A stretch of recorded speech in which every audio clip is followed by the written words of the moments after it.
Mwaramutse, turi tariki ya mbere z'ukwezi kwa karindwi umwaka wa 2026. Noneho reka tuvuge yuko ibingibi ari rya shyiraniro rikomeye cyane rya maguru ya sakurwaya, kandi none tuvuge yuko ari za bindi wa muhanga yavuze ngo nunjomba nzakujomba nunyanganira nkwihanganire, ariko ikosa rimwe ntazihanganira nukwemera yuko mburo kubaho kumbuza guhumeka.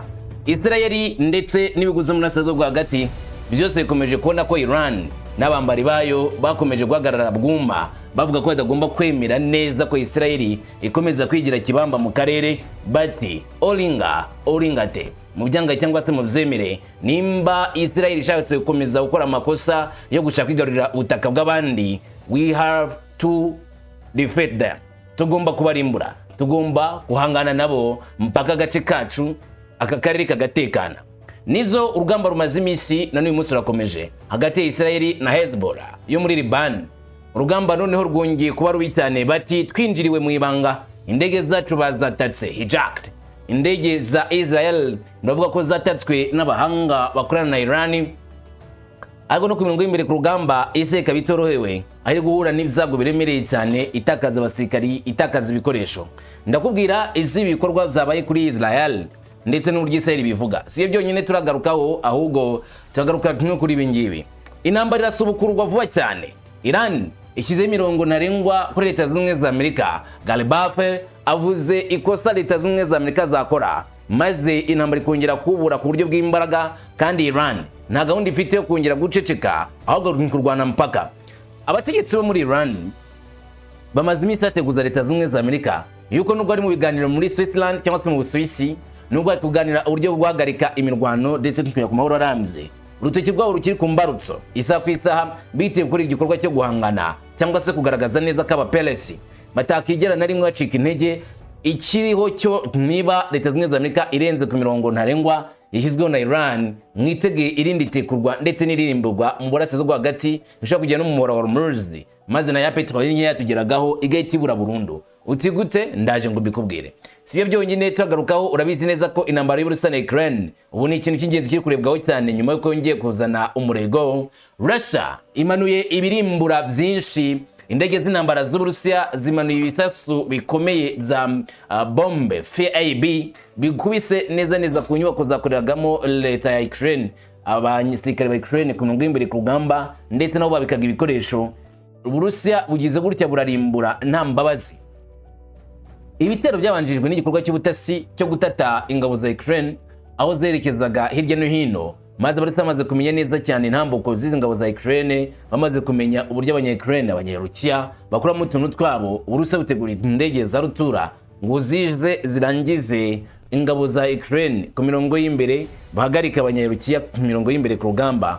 Ariko Uburusiya bivugwaho yuko bwateguye kera ko bagomba kwiyaniza Ukraine. Ndabikubwira byose ko byabaye ku mirongo y'imbere ku rugamba kamwe ku kandi, ibyo turabigarukaho. Sibyo gusa,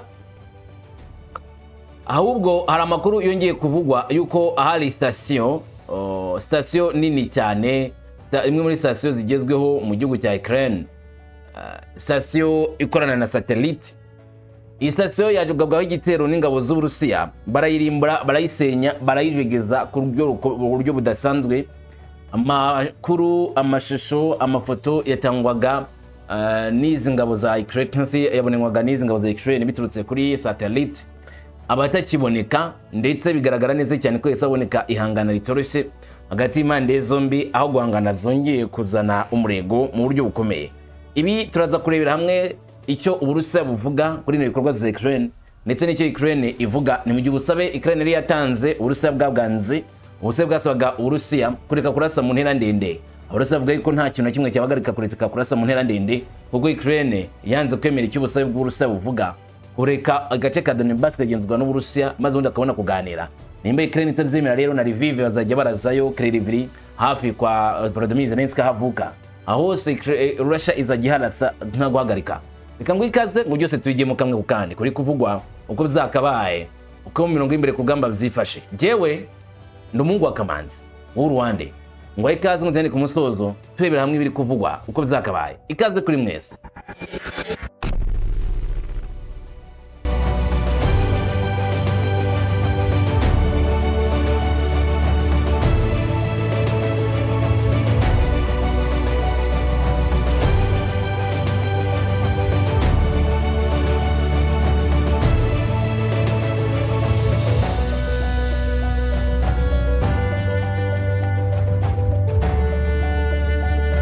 maze unyemerere twinjire muri aya makuru ndane dore ku mirongo imbere ku rugamba dufate ibiri kuvugwa tubyanalize ducukumbure amakuru yishi nyuma ibiri kuvugwa tumenye neza ngo ihatsi niki kijya mbere munasezo bwa hagati nge nawe dusanzwe tuzi neza ko rugamba rukomeje guhuza impande ziri reka tuvuge yuko Allah abayisilamu ndetse n'abayahudi bari guhangana muri ubwo buryo nibwo yita byumvikana neza abayahudi bo mu gihugu cya Israel n'abayisilamu bayoborangajwe imbere n'igihugu cya Iran babashia ariko hari n'abasuni batera inkunga hari impamvu zigera muri enye Iran ishyigikira iyi mitwe twaragisikari cyangwa se ihangana na Israeli. Impamvu ya mbere ni ukuvurizamo umugambi wa Israel wo kubaka icyitwa The Great Israel. Israel ikomeye ubutegetsi bwa Israel bugera mu bihugu byinshi.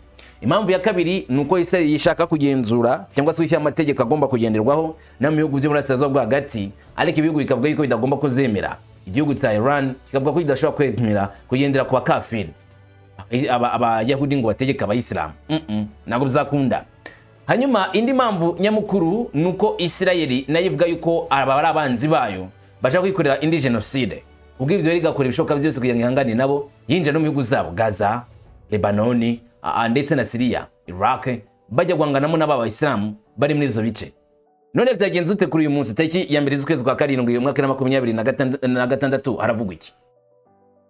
Bati twinjiriwe ndetse indege zacu zinjiriwe ku rwego rukomeye cyane ibyo tutigeze dutekereza n'ibyo byatubayeho nyine. None ni amakuru akomeje gutungurana cyane aho indege isanzwe y'abagenzi yerekezaga muri Israel ngo yahindutse ikibazo cy'umutekano mpuzamahanga gitunguranye nyuma ya indege yohereje ikimenyetso cy'ubujura bw'indege bigatuma indege z'intambara ziturutse mu bihugu byinshi zinjira mu kirere uziye kurinda indege. Indege z'intambara zo muri Israel n'ibindi bihugu bibiri zahise zihura n'ikibazo nazo nyuma yaho zifashe ubutumwa zibona ubutumwa bw'uriganya bwoherejwe mu ndege nanone kandi bwari bwabanje mu ndege y'abaturage ba civil ya Israel byaje gutera umutekano muke mbere yuko abashakashatsi bemeza ko ubutabazi buteye ubwoba bushobora kuba bwatewe n'ikosa ngo ryakozwe n'ikipe y'indege ubwayo. Iyo ndege ya Airbus A320 ikoreshwa na Electra Airways mu izina rya Lot Polish Airlines yari ivuye i Warsaw muri Pologne yerekeza muri Israel ubwo indege y'abashinzwe umutekano nanone yafataga uburyo bwo gukomeza gukurikirana iyi ndege. Babonye kode yemewe ku rwego mpuzamahanga yo gushimutwa abantu bagomba gushimutirwa muri iyo ndege hanyuma bituma indege y'intambara itihaguruka byihuse cyane ubwo bageze mu kirere cya Turukiya. Ikimenyetso cy'ubutabazi cyose cya mpuruza cyahise gitera nanone inzogera z'ubutabazi ku nzego z'igisirikare n'izi ndege zo mu kirere maze gihindurwamo uburyo bwo gushaka iyi ndege y'ubucuruzi ngo itabasha kwibasirwa ku buryo bwuzuye. Byese igikorwa cyihuse cyane kirimo ingabo nyinshi zirwanira mu kirere. Amakuru avuga ko indege yakomeje yerekeza i Chipre aho yazengurukaga ikirere mu gihe abayobozi basuzumaga uko ibintu byari bimeze ngo amenye neza ni iki kibazo gihari. Ariko Cyprus niyahaye indege uburenganzira bwo kugwa kubera impungenge zikomeye zikomeje kwiyongera kwimenyeshwa ry'ubujura bw'indege ritasobanutse. Ibintu byagendaga birushaho gukomera indege z'intambara zo mu bihugu byinshi zatangiye kwihuta kugira ngo zifatire kandi zigenzure indege itwara abagenzi niba arabashaka kwishimuta bahita mu buryo bwihuse cyane.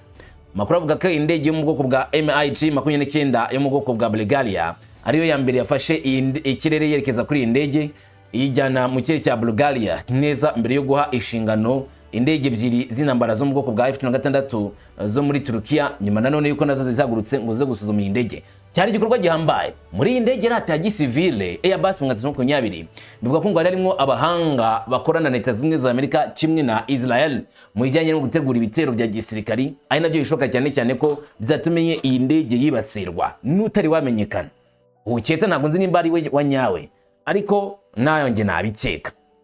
Igisubizo cya gisirikari nticyagarukiye aho ngaho gusa. Israel yanashyize indege ebyiri z'intambara z'ingabo zirwanira mu kirere zabo za IDF mu nyanja ya Mediterane nyuma y'uko hagaragaye amakuru avuga ko hashobora kuba hari ukwibwa kw'indege nto no gukaza itumanaho ry'agateganyo n'indege za gisivile ko bishoka cyane ko muri Mediterranean Sea haba harimo abantu bari gukora n'abashaka guhanura cyangwa se kuyobya iyo ndege ya Airbus.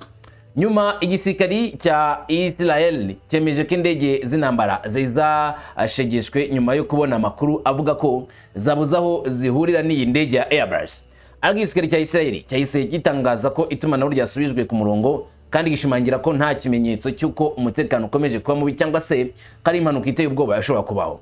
ubwo abashakashatsi basesenguraga uko ibintu byagenze ibitekerezo byahise byinjira mu cyumba cy'indege. Bivugwa ko abakozi bo mu ndege bamenyesheje abayobozi ko ubutabazi butenewe bite ngo nikosa ryakozwe n'umupilote, aho abayobozi bemeza ko kode itariyo ya transporter ishobora kuba yinjiye mu buryo butari bwitezwe, bigatuma abo kuri terrain bumva yuko ibibazo bivutse kuri iyi ndege bagaguruka bana bwangu bagiye kurikinda.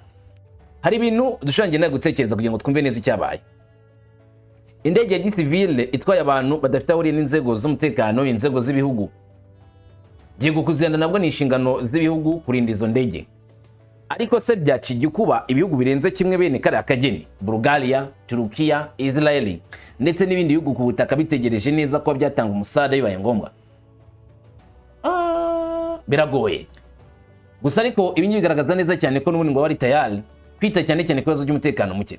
Nubwo hasobanuwe neza icyo kibazo, abayobozi bitonze cyane ku rwego rwo hejuru. Indege yangiwe uburenganzira bwo kugwa kuri Cypre ndetse no ku kigo cy'indege cya Ben Gurion muri Israeli, ubwo inzego z'umutekano zakurikiza amabwiriza akomeye y'indege yaragamije kuri ingaruka zose zishobora kubaho. Ben Gurion ndetse no muri Cypre bivuga ko birashoboka kwa n'ubundi haba bakurikiranwa n'umwanzi isa ku isaha hagabwa igitero. Niyo mpamvu indege banze kigwa kuri ibyo bibuga by'indege. Indege itwara abagenzi yerekezwa i Burgus muri Bulgaria, aho yageze neza ahagana saa 11:15 z'umugoroba isaha yo mu gace kaho ngaho. Nta byago cyangwa se impanuka z'umutekano zibonetse kuri iyi ndege ya electronic. Abayobozi bakuru b'indege za Israeli bavuze ko iki kibazo kidasanzwe kandi gishobora guteza akaga. Bashimangira ko naho habayeho integuza kubw'impanuka ishobora gutera igisirikare kwindira ako kanya no guhangana n'ikibazo cy'umutekano muke. Gusa abashakashatsi barimo gusuzuma niba ikimenyetso cy'impanuka cyaturutse kuri kanda buto y'ubutabazi mu buryo butunguranye cyangwa se butari bwitezwe, cyangwa niba abinjiriwe ikaba ari kode yo gutabaza yari itanzwe n'abatwariye indege iri mu kirere hafi ya Israel n'ibindi bihugu bindi, maze gatuma nyine bajya gukoresha imbaraga zabo zose kugira ngo bahagarike ishobora kwibasira iyi ndege, maze abayirimo bakaburirwa irengero. Uziko ibijyanye no gushimutwa indege rero bijya bikorwa akenshi rero bikorwa n'abantu nanone b'abahanga, uburyo rimwe na rimwe iyo babikoze ari ikintu nyirizina baba basaba abo ku rundi ruhande kugira ngo kibe nk'inyishyu y'icyo gitero cyangwa se icyo gikorwa. Rero niyo mpamvu bakoze ishoka byose kugira ngo barinde ko byakomera cyangwa se byakomeza muri ubwo buryo. Tugaruke kuri iyi nkuru. Intambara ngirasukurwa vuba cyane. Irani nibona Amerika irenze ku mahame yashyizeho n'imirongo ntarengwa yashyizeho na Irani kuri Leta Zunze Ubumwe za Amerika. Bwana Ghalibaf aganira n'itangazamakuru yavuze iby'ingenzi bagomba kwitabwaho. Yagize ati, ndavuga Ghalibaf aganira n'itangazamakuru nk'uko njye nawe tugiye kurikira amagambo ye ndetse twumva n'ibyo atangaza kuri iyi ntambara. Ghalibaf adaciye ku ruhande yemeje iby'ingenzi cyane bigomba kwitabwaho cyane cyane muri kino gihe bari kuganira na Leta Zunze Ubumwe za Amerika nk'ikingenzi mu gukena uko intambara irangira. Ibiganiro ni uburyo bwo guhangana, ndetse n'ubu ko tuganira na Amerika ntabwo turimo kuganira n'inshuti, turimo guhangana n'umwanzi w'umuriganya uzadufata mu buryo butunguranye igihe cyose abonye amahirwe. Mu by'ukuri rero umuntu ashobora kuganira neza gusa iyo yiteguye intambara. Nanone uku gutumvikana kuri muri Amerika bwayo, reba Rubio arimo gukurikirana uburyo bumwe mu gihe Vance arimo gukurikirana ubundi.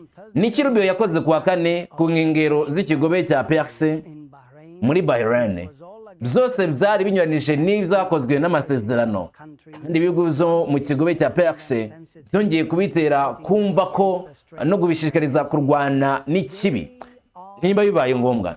Ni abanzi bacu rwose, dufite amasezerano kandi duhagaze neza. Rubio arimo gukurikirana amasezerano ya Washington agamije gukurikirana amasezerano ya Abraham no kunoza umubano wa Libani n'ubutegetsi bw'abazioniste. Ariko aya masezerano yacu arimo kubungabunga ubwigenge bwa Libani. Kuva umunsi umwe twakuyeho imbogamizi kugeza uyu munsi twohereje mu mahanga utubarore turenga miliyoni 40 twa petrole.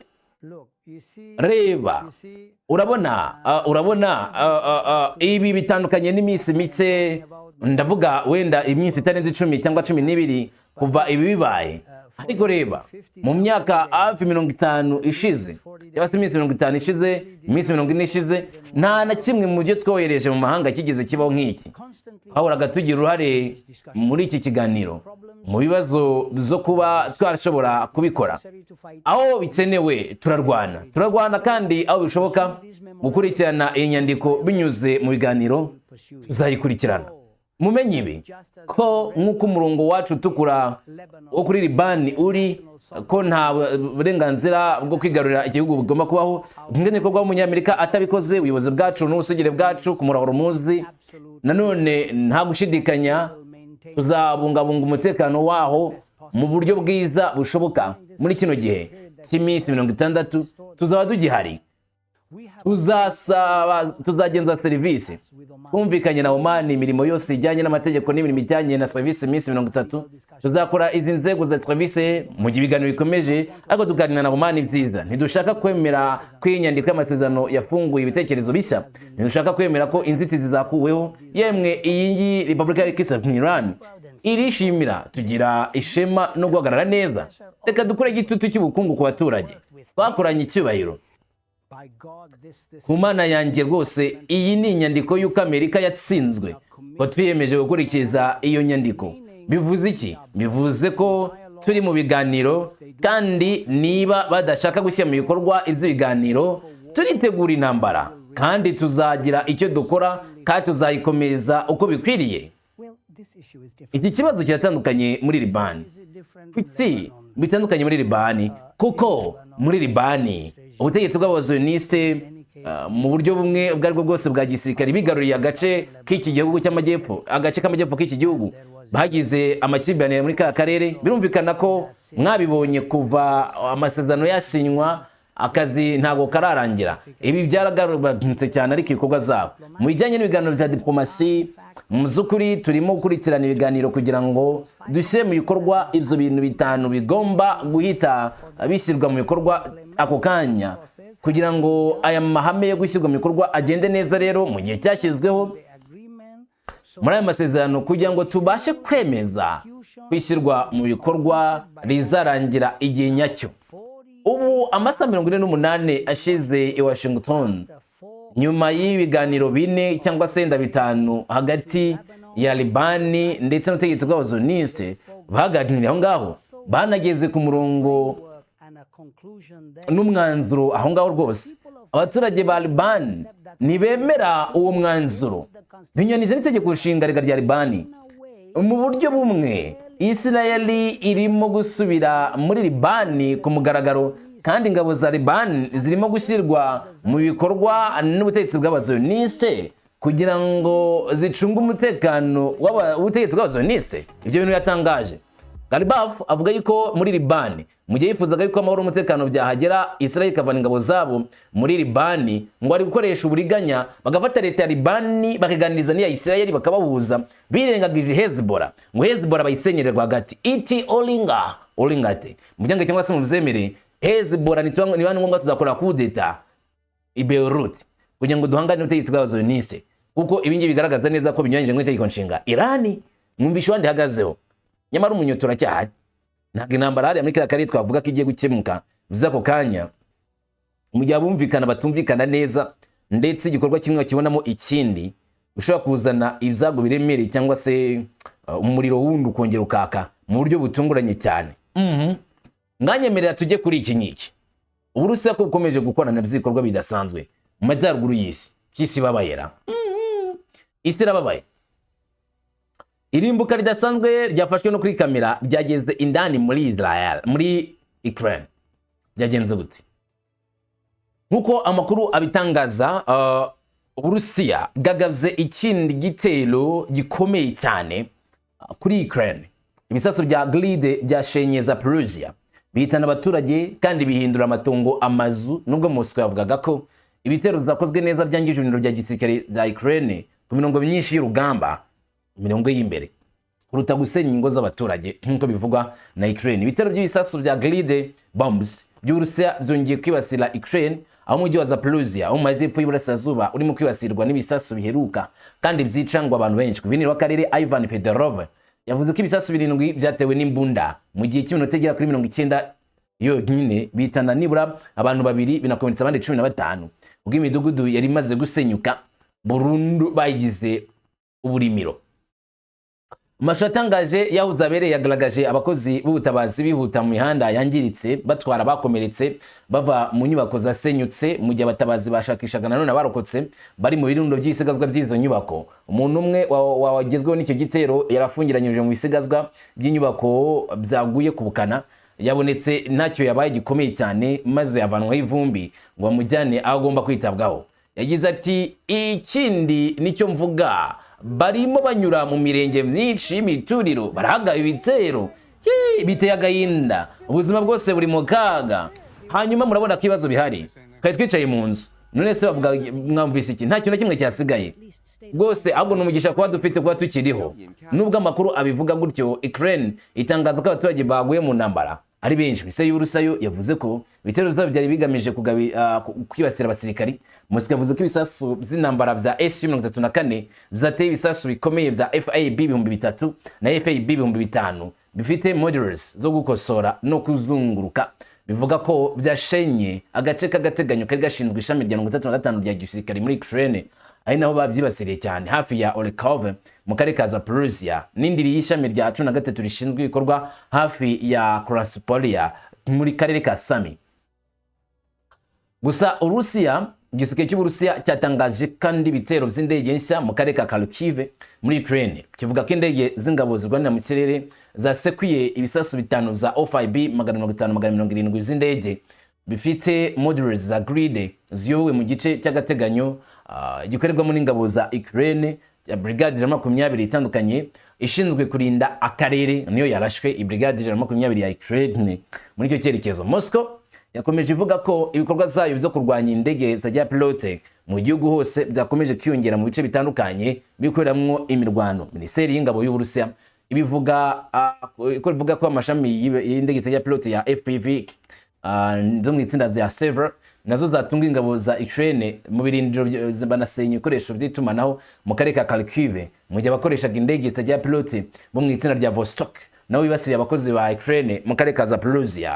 Minisiteri yavuze kandi ko amakipe y'indege za pilote zo mu bwoko bwa Dnipro Group z'Abarusiya zarashe indege za pilote nanone zo muri Ukraine mu gace ka Kherson. Ni mu gihe abakoresha indege za pilote mu itsinda rya Yujuje Group bashenye imiyoboro y'imodoka itwara abagenzi muri Ukraine ya Kramatorsk. Ingabo z'Uburusiya zavuze kandi ko abakoresha indege za pilote mu ishami rya 177th Grad Marines Regiment bangwarije inzira z'ibikoresho byo muri Ukraine mu cyerekezo cya Deboprovlia bangiza imodoka z'intwaro amakamyo n'ibikoresho bya Labat zo ku butaka. Moscow yanavuze ko amakipe y'abapilote badasanzwe batwitse ibyuma bya robo yo muri Ukraine muri ako gace mu gihe abapilote ba kamikaze bagonze imodoka ebyiri za Kozak ziri hafi ya Novoharvika banarasa indege nini ya Baba Yanga hejuru ya Sofiyika agace k'ingenzi karimo abasirikari ba Ukraine abanyayerukiya. Urusaku ruheruka nanone rugaragaza imbaraga ziyongera z'ibikorwa by'ubutabazi byatewe n'ibibazo by'ibisasu kwirabasira uduce dutandukanye ngo turimo n'abasivile nk'uko Ukraine kwanire rwayo ibitangaza muri kino gihe. Hama usibye ibyo ngizo igihugu cya Russia cyemeza yuko gikomeza ibitero bitoroshye bibasira ingabo za Ukraine mu gihe abanya-Ukraine nabo bavuga ko bashaka kwibasira ari ibintu bikomeye cyane by'ingabo z'Urusiya. Abarusiya bakavuga bati okay no doubt ntabwo ibi bintu bizabashobokera ntabwo bizabakundira murimo kwikigita ngo museka ahubwo ntabwo muzi ibyo murimo. Rusiya ntabwo arakashuka imvugo rimwe. Station ikorana na satellite nayo abarusiya bayibasiriye ku rwego rudasanzwe.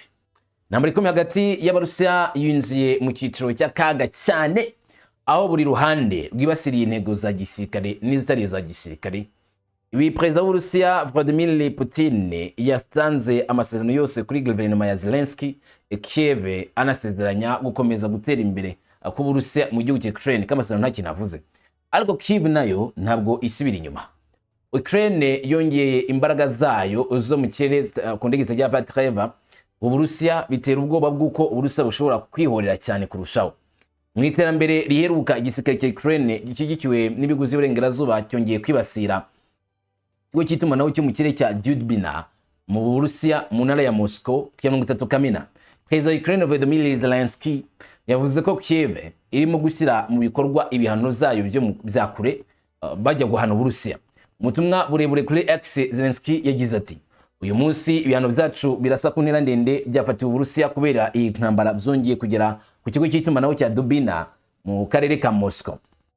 Yavuze ko ikigo cyariye cy'itumanaho rya satellite gikoreshwa mu gukusanya no guhuza ibikorwa z'ingabo z'Uburusiya zigaruye Ukraine cyagombaga kwibasirwa. Zelenskyy yakomeje agaragaza ko iyi nyubako iherereye mu birometero birenga 500 uvuye ku mpaka wa leta ya Ukraine n'Uburusiya, bikaba bishimangira ubushobozi bwa Kiev bwo gukora ibikorwa mu ntera ndende mu gihugu cy'Uburusiya ndani.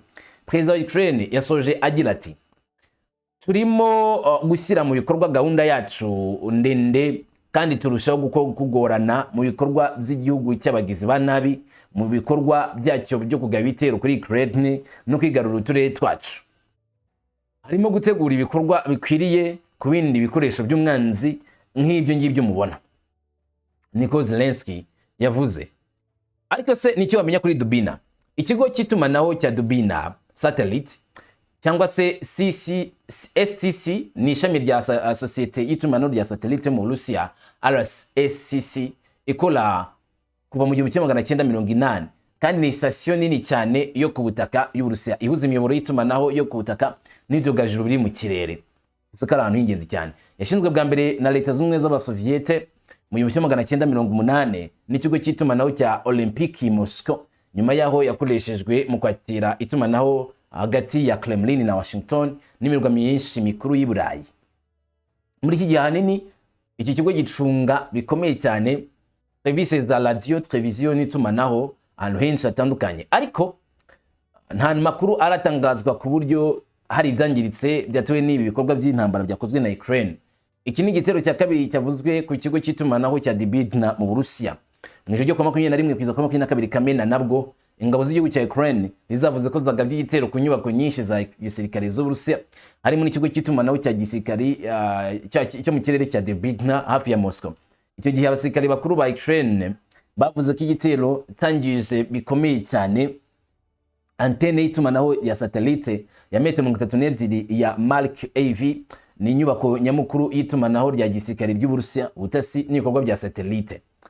Kiev yakomeje ibikorwa zayo byo kurwanya Uburusiya, ibikorwa remezo bya gisirikare n'ingufu za Moscow.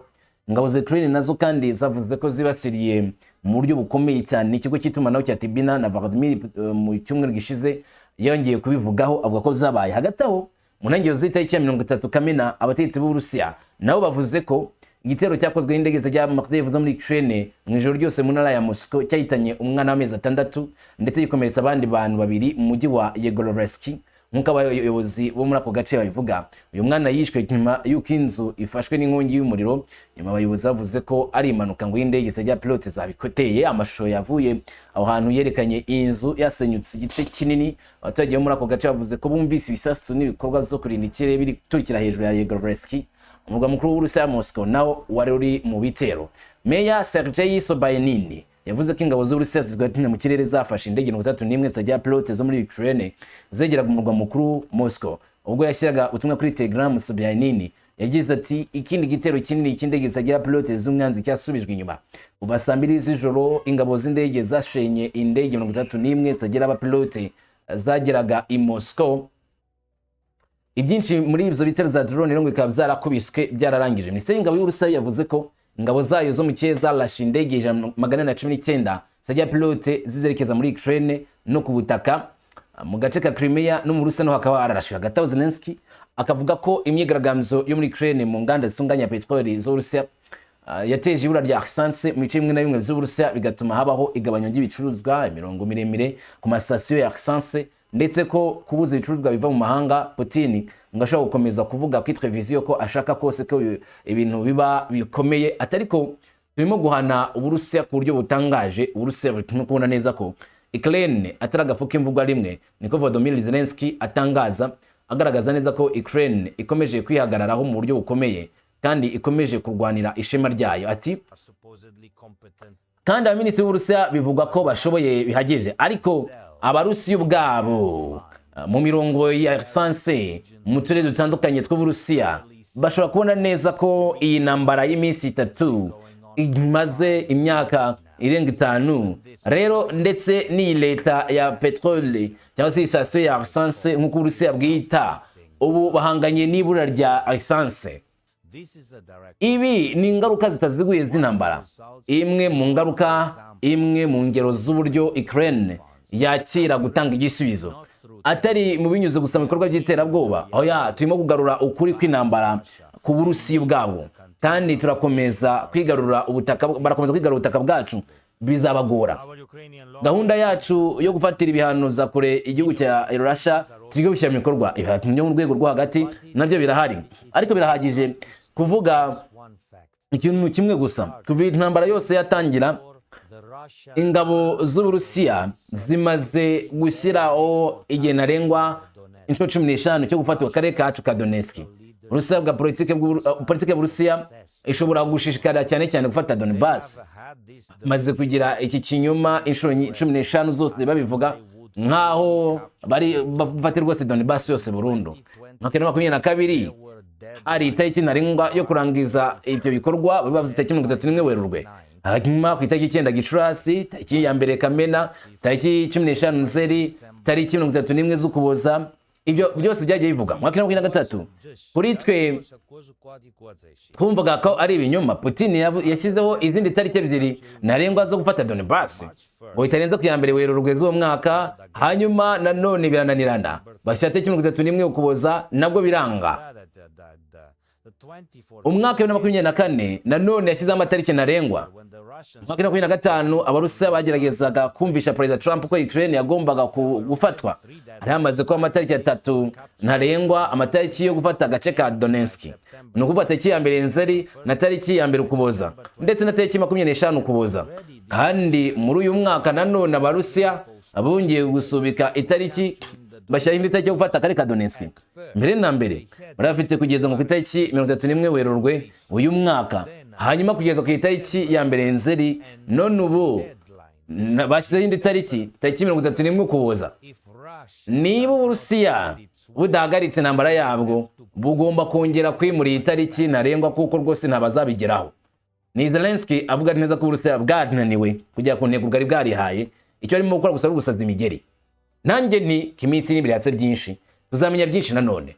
Jewe ndi umuhungu wa Kamanzi, wowe Rwanda, komeza kugira byiza, amahoro.